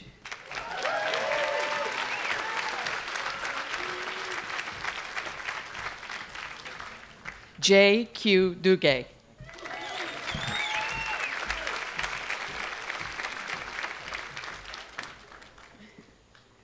David S. Einfeld.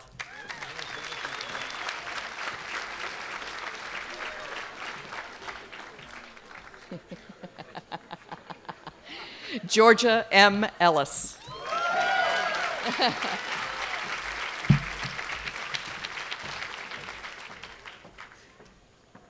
Francis S. Emmelfarb.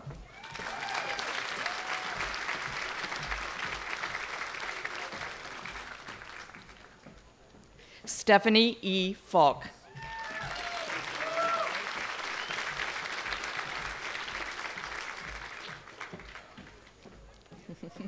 Natalia B. Federico.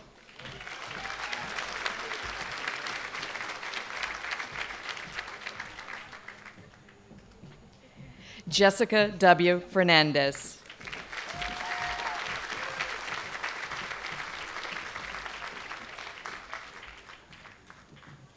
Kristen Grattan Fields.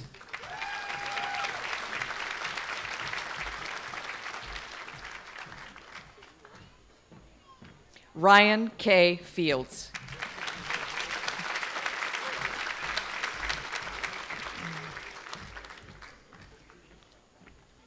Daniel Justin Fiorello.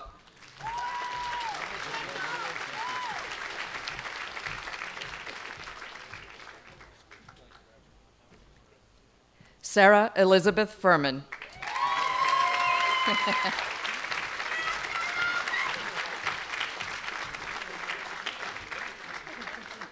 Jason Allen Fisher.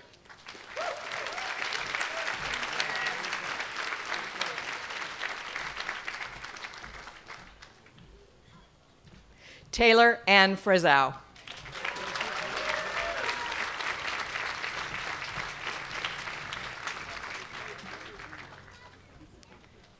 Brett K. Gardner.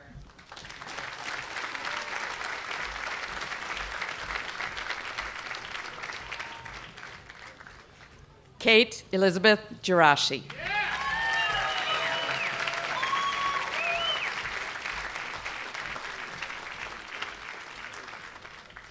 John Paul Glowitz.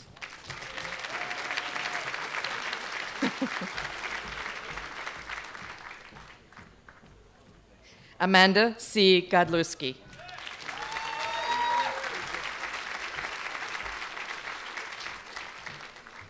Stephanie M. Grabo.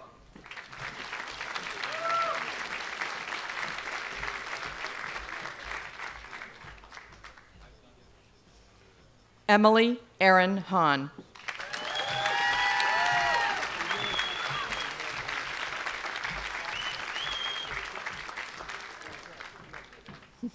Tara Hawley.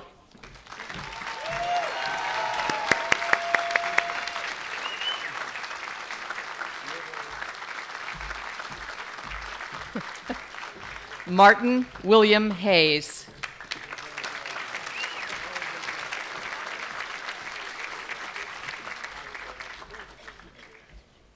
Megan Claire Hertler.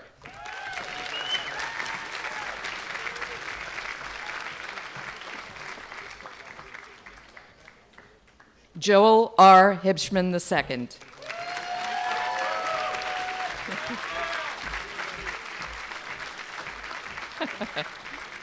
Charlotte D. Hickman.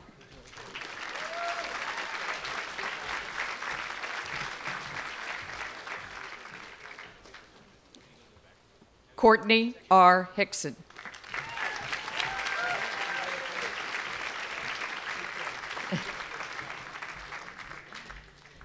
Allison Elaine Hobbs. Sean T. Hogan.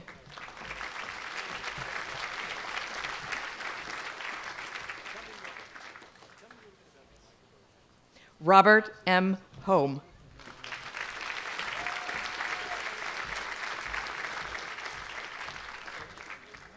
Sarah A. Huddleston.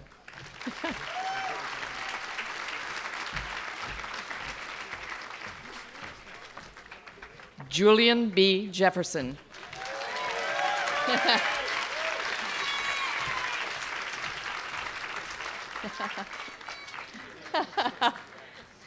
Erica C. Johnson.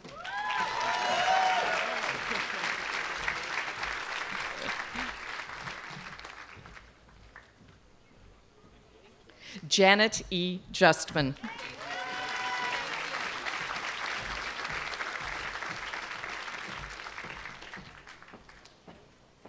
Naomi M. Calise.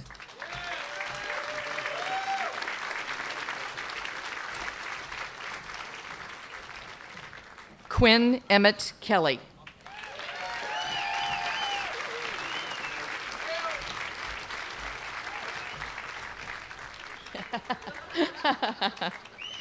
Stephen Sun-Yoon Kim.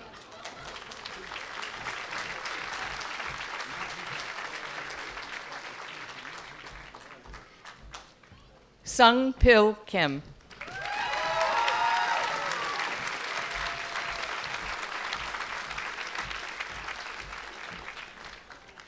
James D. Klobuchar. Oh, congratulations.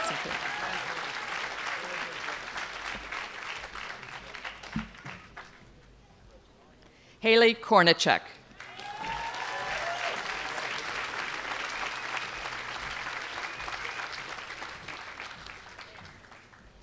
Ross Kenneth Kretzinger.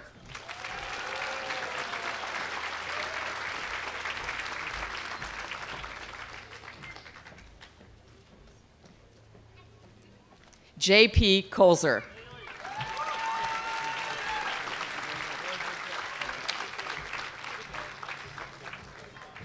Adrian S. La Rochelle.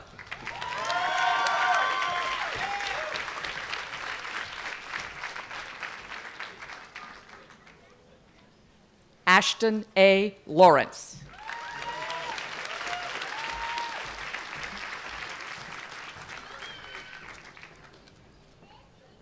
Daniel Rob Lawson.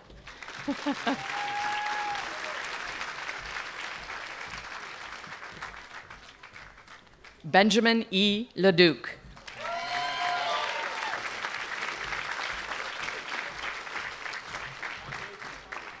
Rihanna Jane Moran Lee.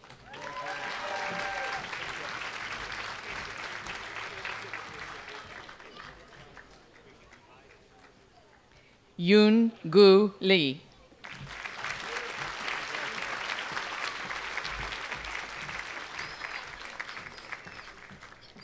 Tish Liggett.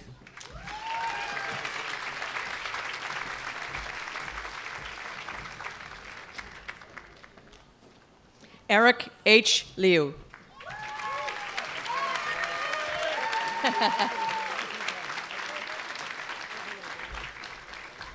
Virginia I. McGee.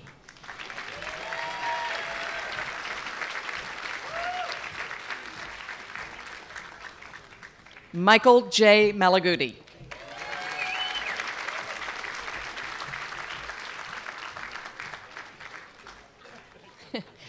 Ramani V. Maracani.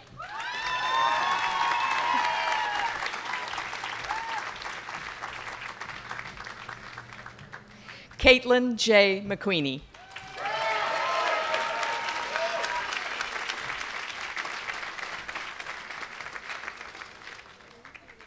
Trent W. Merrill.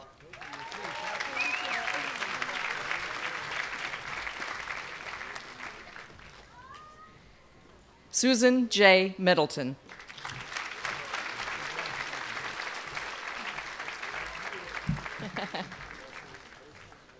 Christina R. Mitcalf.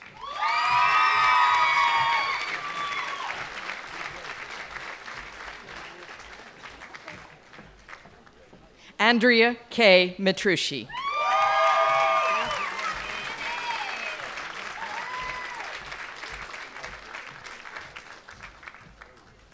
Lauren A. Montana.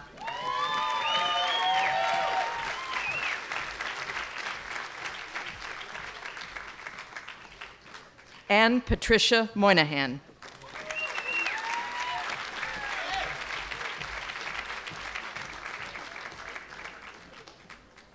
Luke R. Nelson.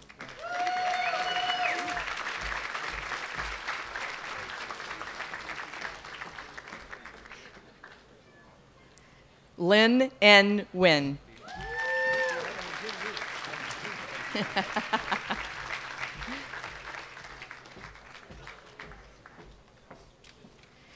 Terry Lynn Nolan.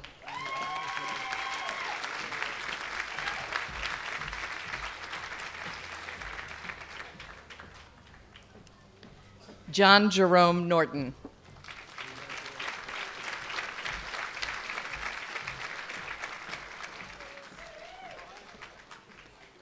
Brenna O'Connor.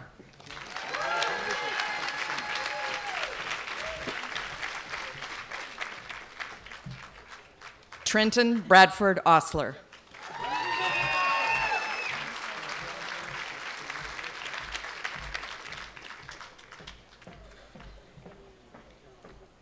Seong Jun Park.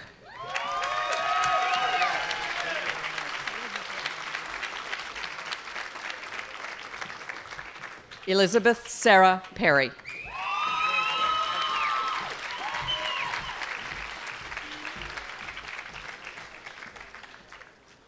Matthew R. Priest.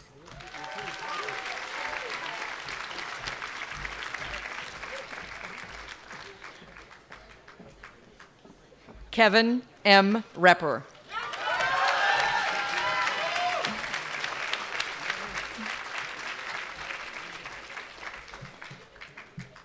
Ryan C. Richardson.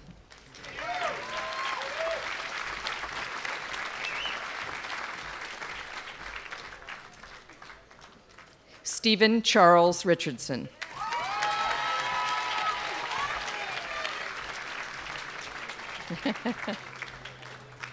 Paul Lamar Roberson.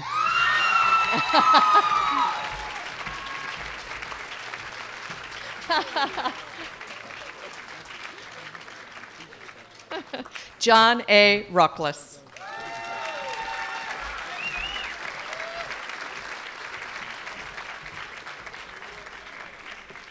Thomas E. Sanchez.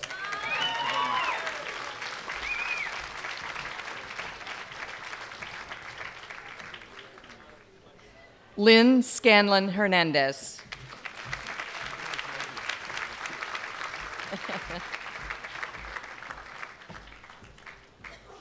Francis Shopik.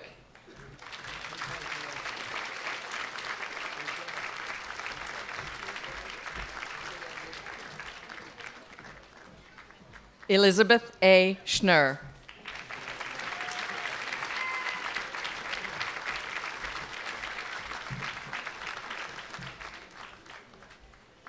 Jamie Sellinger.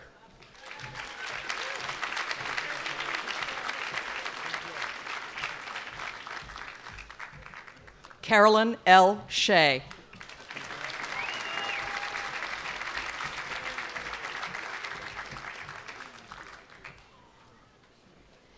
Elijah M. Sheets.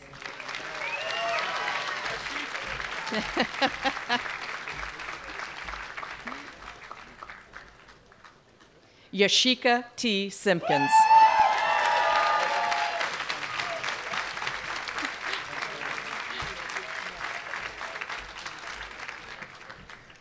Joshua Allen Sliker.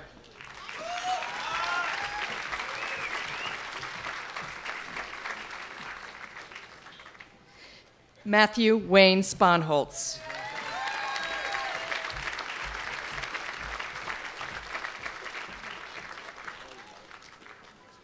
Mark John Stevenowski, Jr.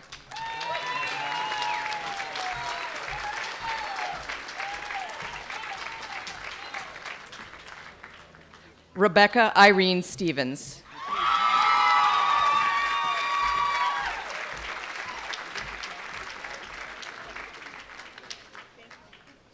Paul Thung Pik Tuk Pong.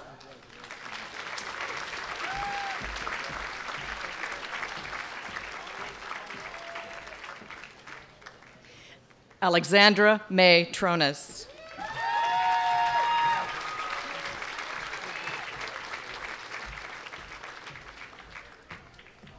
Joseph Patrick Turner.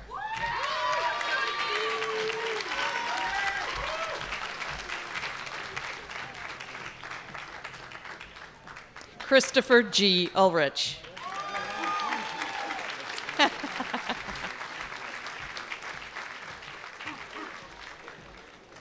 Kara K. Verrett.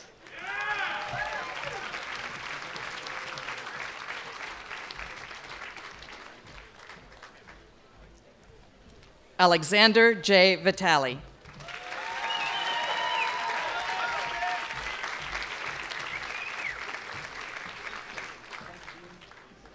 Nicole M. Wanty.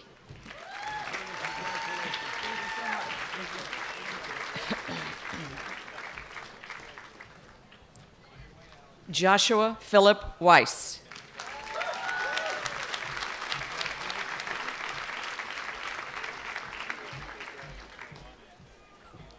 Stacy V. Williams.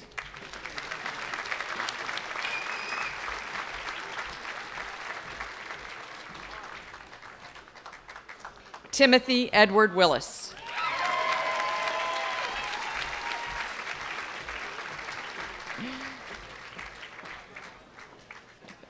David S. Willoughby.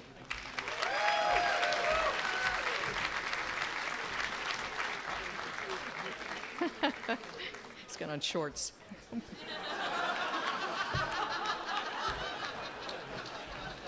Danielle M. Yokono.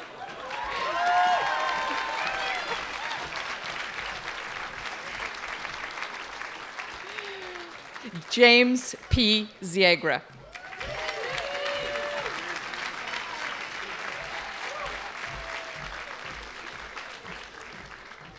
Wendy A. Zamboni.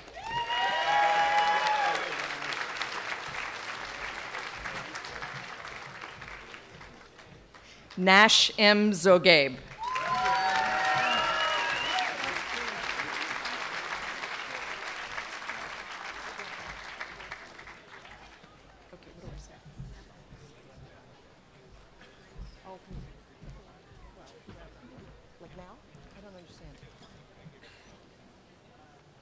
Okay.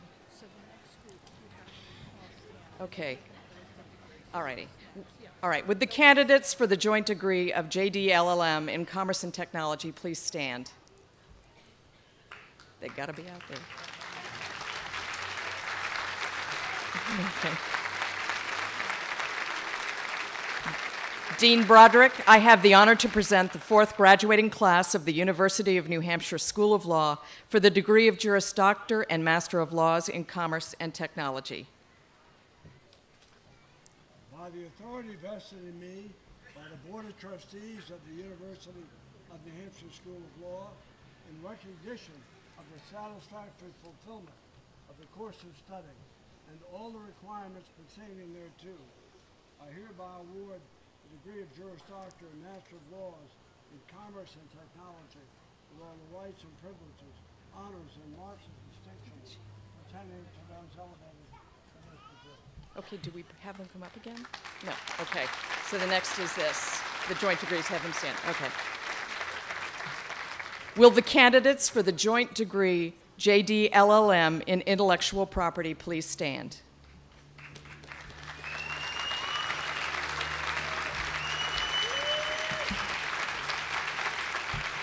Dean Broderick, I have the honor to present the 15th graduating class of the University of New Hampshire School of Law for the degree of Juris Doctor and Master of Laws in Intellectual Property. By the authority vested in me by the Board of Trustees of the University of New Hampshire School of Law, in recognition of the satisfactory fulfillment of the course of study and all the requirements pertaining thereto, I hereby award the degree of Juris Doctor and Master of Laws in Intellectual Property, with all the rights and privileges, honors, and marks of distinction pertaining to those elevated to this degree. Congratulations.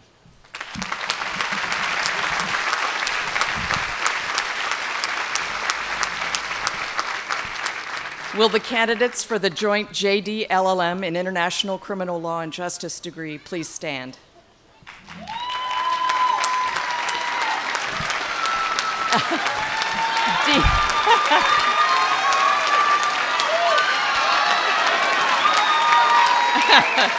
Dean Broderick, I have the honor to present the 4th graduating class of the University of New Hampshire School of Law for the Juris Doctor and Master of Laws in International Criminal Law and Justice. I have the privilege to announce that in your degree you were #1 in your class.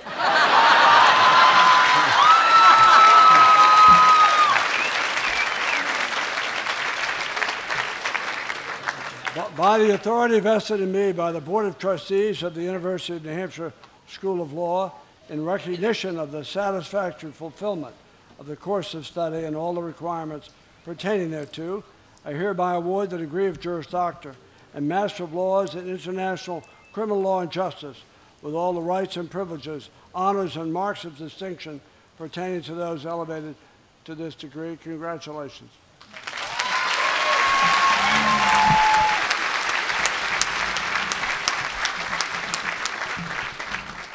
Dean Broderick, I have the honor to present the 4th graduating class of the University of New Hampshire School of Law for the degree of Master of Laws in Commerce and Technology. Would you please come forward?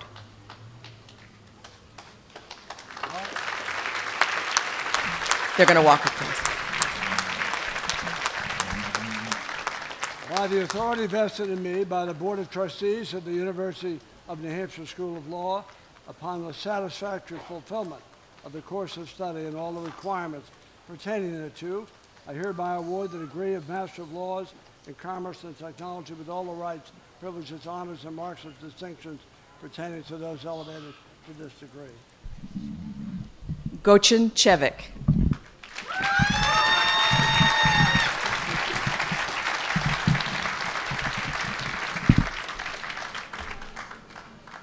Stacy Erica Sherman.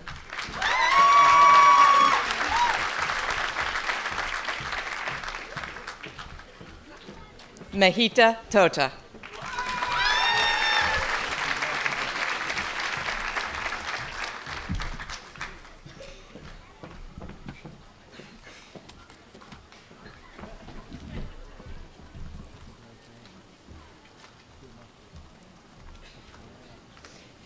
Dean Broderick, I have the honor to present the 15th graduating class of the University of New Hampshire School of Law for the degree of Master of Laws in Intellectual Property.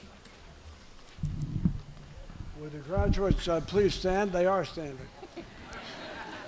By the authority vested in me by the Board of Trustees of the University of New Hampshire School of Law, upon the satisfactory fulfillment of the course of study and all the requirements pertaining thereto, I hereby award the degree of Master of Laws in Intellectual Property, with all the rights and privileges, honors, and marks of distinction pertaining to those elevated to this degree. Manjul Dahia.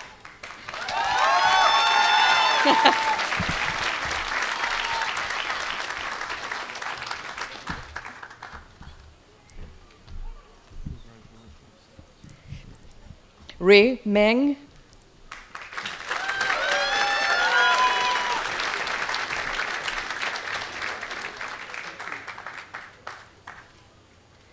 Divya Subramanian.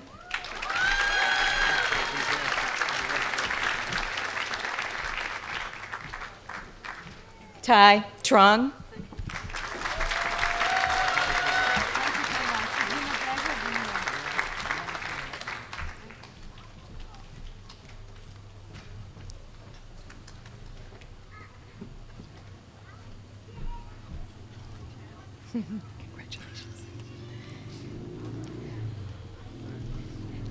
Dean Broderick, I have the honor to present the 4th graduating class of the University of New Hampshire School of Law for the degree of Master of Laws in International Criminal Law and Justice.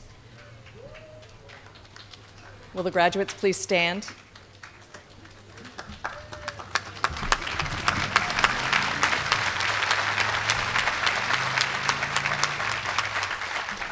By the authority vested in me by the Board of Trustees of the University of New Hampshire School of Law, in recognition of the satisfactory fulfillment of the course of study and all the requirements pertaining thereto, I hereby award the degree of Master of Laws in International Criminal Law and Justice with all the rights and privileges, honors, and marks of distinction pertaining to those elevated to this degree. Karen Marie Bose.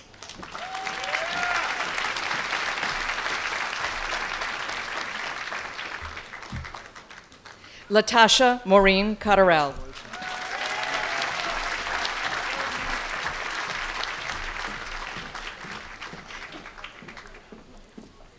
Danielle Wilkins.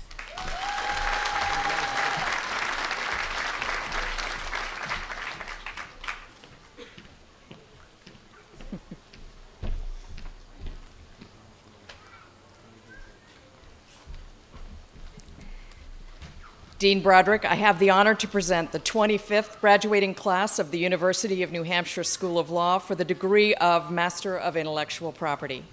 Will the graduates please stand?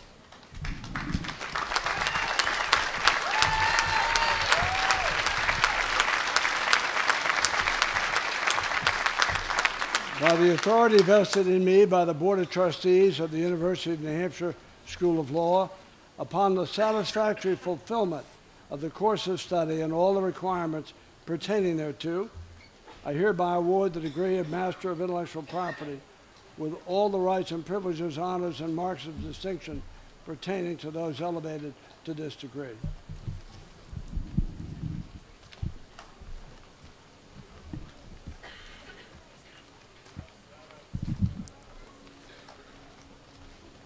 Sean Fang.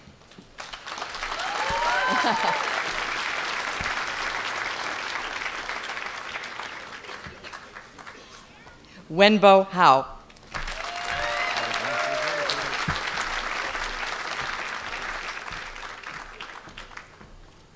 Kanav Hasija.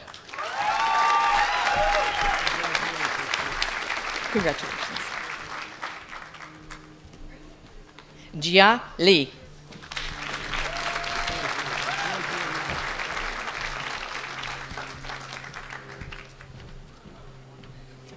Yu Lin Liu.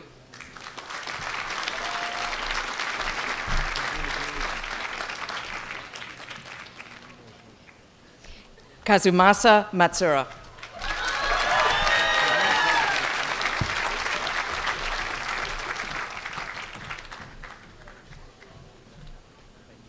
Samendra Pradeep Singh Patil.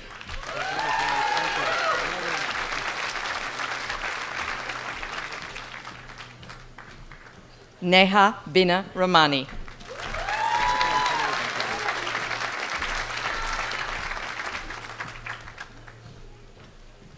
Sungpyo Shin.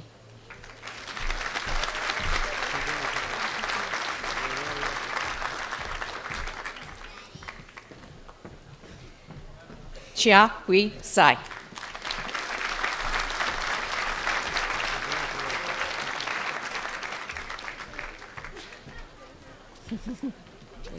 Chi Yen Wu.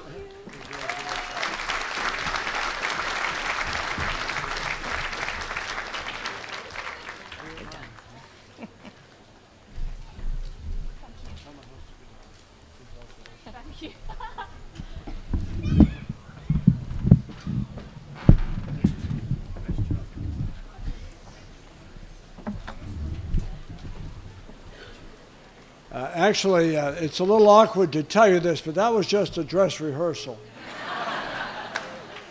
I've always wanted a larger JD class until today. Congratulations to all of you. I know you've been here a long time, and we're just about done. But before we leave, I wanted to just take a minute to tell you a very brief story, and to make a request of you. I went on the Supreme Court in 1995, and my phone stopped ringing. So whenever it rang, I jumped on it. And I hadn't been there very long, and my phone rang one winter afternoon, and I picked it up, and I heard a lot of background noise on the phone, and I heard a woman's voice sounding somewhat desperate. And she said to me, I think I'm going to be evicted from my apartment, and I need your help. And I was adjusting to my new life and my new code, and I was startled by it. And I said, I can't help you. I can't practice law. I'm a judge. Now she was really getting frustrated. She said, I know you're a judge. Why do you think I called you? I said, that's a pretty good point, actually. And I kind of hemmed and hawed, and I could hear children in the background. They were crying. I said, ma'am, where are you? She said, I'm on the sidewalk in Nashville with my 2 children, and I need help. And I said, well, I think you should go over to the Nashville District Court. Maybe they can direct you to legal assistance. But I can't help you. And she said, now, very angry, she said, I didn't think you'd understand. I bet you've never been poor and you've never been homeless. And she slammed the phone down. And she was right. She was absolutely right. That was almost 15 years ago. I still remember that call, and I still remember that I failed her. There was a way to deal with that problem better than I did. I don't know what happened to her or children. There are so many people like that woman who will never be able to afford you. But the reason you became lawyers today, the reason you joined a profession, is it's not always about the money. It's about the professional responsibility of being a lawyer. And so,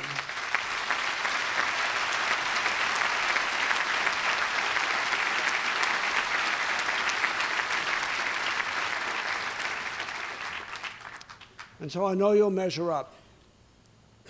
And every time you do that, you make the profession proud, you do great honor to yourself and to this school, but you make a difference in the life of a real person. Now, when we leave here today, which we'll be doing within an hour or two, there's an opportunity for your families, and hopefully with you, I would think they would ask you to join them, to have a portrait taken across the bridge. And across the bridge is also a tent where I will be and others in the faculty will be, and we'd love to meet you and your families and your guests. And with that, we will close this ceremony. Remember how you feel right now. It doesn't get any better than that. Congratulations to all of you.